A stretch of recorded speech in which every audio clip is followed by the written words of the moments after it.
Hey guys, and welcome to another databits video where we are part of our outdoor series. We're sitting out here on my deck and I needed a large space because we're going to talk about something that's rather large, and that's this LD-1100 Pioneer LaserDisc player introduced in 1982.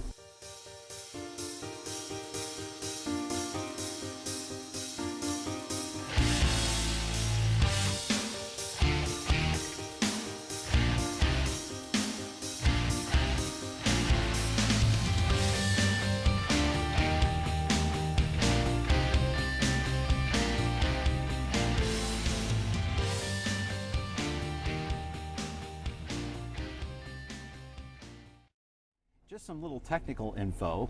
I am recording this. The video itself is being recorded on a BlackBerry Playbook. That's right, a vintage BlackBerry Playbook with stereo microphones to pick up the ambient sounds outside. I'm recording my voice close up on an iPhone 5C. Okay, so I thought you might find that really interesting. I'm not using some $10 million camera. Isn't that cool? So the LD-1100, my first encounter with one of these was when I was a kid, and I went to a mall in Pennsylvania when I was 12 in 1982 at a mall called the King of Prussia Mall in Pennsylvania. And as a kid, I'm walking into the store, and I believe I walked in by myself. I think I was there with my mom, and she just kind of let me go into this electronics store. And there were amazing things. There was CED discs all over the place, CED players, CED movies, and over in another section they had I believe it was the Philips LaserDisc player, the one with the clear top on it. In my entire life of thrifting and searching for vintage items, I have never had a top-loading LaserDisc player. Never had one. Interesting facts about this unit. This particular one was manufactured in March of 1984. I know that because of the date that's on the back. It has a voltage selector on the back, so it will work under 240, 220, 120, or 110 volts. The other cool thing is no digital sound. So this machine will not play digital audio. It hadn't been invented yet, or at least it hadn't been implemented in a LaserDisc player. And this unit is the first one to incorporate CX noise reduction, which is a noise reduction for the AFM audio channels. So your LaserDisc actually has 4 channels of audio on it. It has 2, well, the modern ones have 2 digital and 2 analog. Now, an even sooner player, even later player, I should say, is going to have either Dolby Digital or DTS 5.1 channel encoding on the same LaserDisc. So really amazing things happened with LaserDisc before it was beaten to death by DVD. It has a neon gas laser in it. Our next thing is, let's look at the back of this unit and look at its features. There's not a whole lot going on here. I don't have the remote, so I won't be able to show you that part. I can show you a picture of it. Here's a picture of the remote, in case you wanted to see it. Found it online. But let's take a look at the back, the front, and see this thing in operation. It's really cool, and it still works. I didn't have to do anything to this thing to get it operational, which is amazing for a player that was laying in a bin to be recycled, right? Pretty amazing. All right, let's take a look at the inside. On the top left, we have our reject open button. It's not eject, it's reject. Where else have you seen reject? You've probably seen that on an RCA Selectavision CED player. Down here in the bottom left is our power button. Moving to the right, we have this giant area here which has indicator lights on it. No LCDs, no actual words appearing on the screen, just a bunch of dots, little square dots lining up what's happening here. So top left we have standby. Underneath we have auto disc selector, so it indicates whether we're playing a CAV disc or a CLV disc. In the middle row we have play, slow forward, slow reverse, still step, and pause. And our last column here is audio indicator. We have 1/left channel, 2/right channel, and an indicator for the CX noise reduction system. So you can actually turn it on and off. More modern players, you're not able to adjust that. It's either on or off On some of them, I think you can turn it off, but it's on by default. Here are our buttons here in the center, play, kind of a fast rewind, fast forward there. We have 1L and 2R, so these particular buttons will toggle the audio channels on and off, and they'll be indicated here next to it. We have our pause, and then we have our CX noise reduction button, toggling that on and off. For our slow speed, we have this slider right here, and it starts at normal 5 and all the way down to slow 1. To the right of that is another black area, which is similar to the one on the left. This one just has a giant square here that says remote control indicator underneath it. And of course our Pioneer logo, which was the best Pioneer logo. I don't like the modern one. I don't know about you guys. This was definitely superior. And then we have video disc player LD-1100 with the Laser Vision logo. Our back jack panel indicates that we have audio out here, and again with a number 1L or number 2R. So those could be two independent channels. Say English was on channel 1 and Spanish was on channel 2.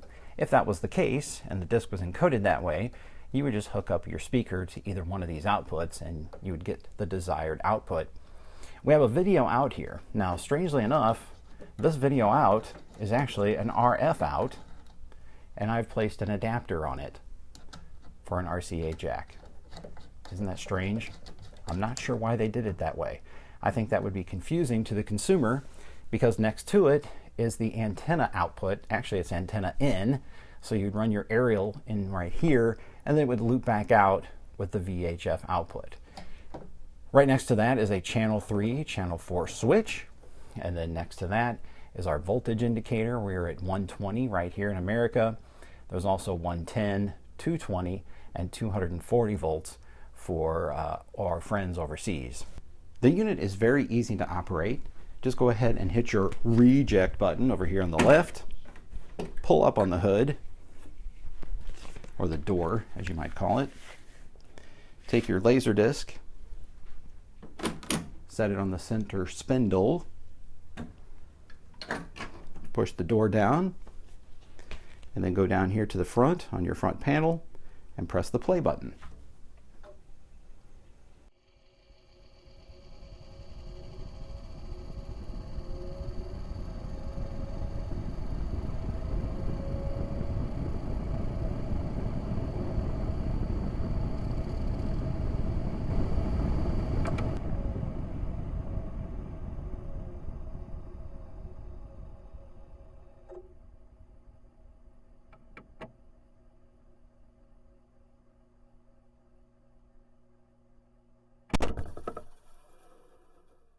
Now let's do an audio and video test. I'll connect this player to my video capture device so you can see on your screen what would appear on my screen. This particular disc, this LaserDisc here, is one of my favorites. It's an IMAX Blue Planet disc. Now this is encoded with 4 channels of audio. The 2 digital channels contain just the music and sound effects if you prefer. And on the analog channels, you have the music, narration, and sound effects all together. And of course, this player doesn't play digital sound, so you're going to hear those 2 analog channels. They're not bad. Let's take a listen.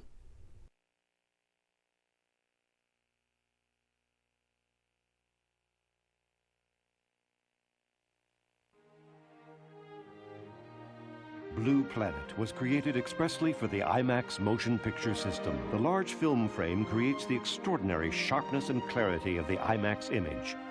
6-track stereophonic sound surrounds the audience and completes the illusion of being at the center of the action.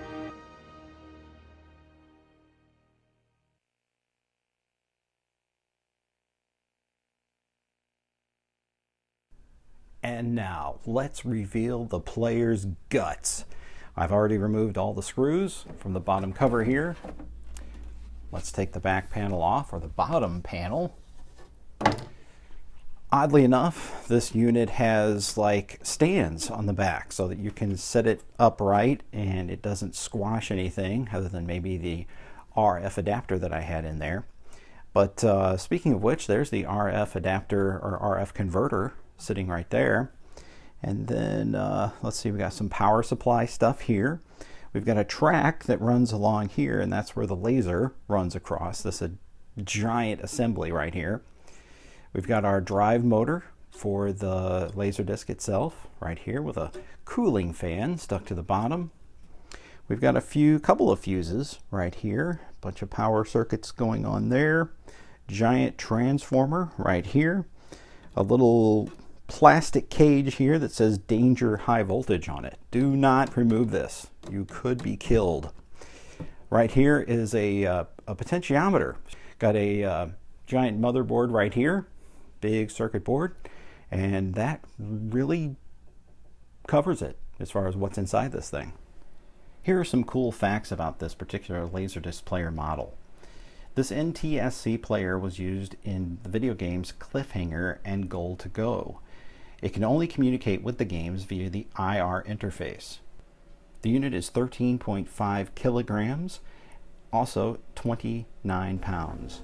Well guys, I hope you enjoyed this video about the Pioneer LD-1100, introduced in 1982. My model was introduced in 1984. Hope you enjoyed it. Please subscribe, leave a comment below. You can be a Patreon contributor at the link at the bottom of your screen. You can join me for weekly crazy stuff at this address on Facebook. We can communicate there. It's usually best to communicate with me if you have a question or a comment. Well, of course, comments, leave those below. I do read those on occasion. Thank you for watching, and I hope that you'll share this video with at least 327 of your friends. All right, and we'll see you next time.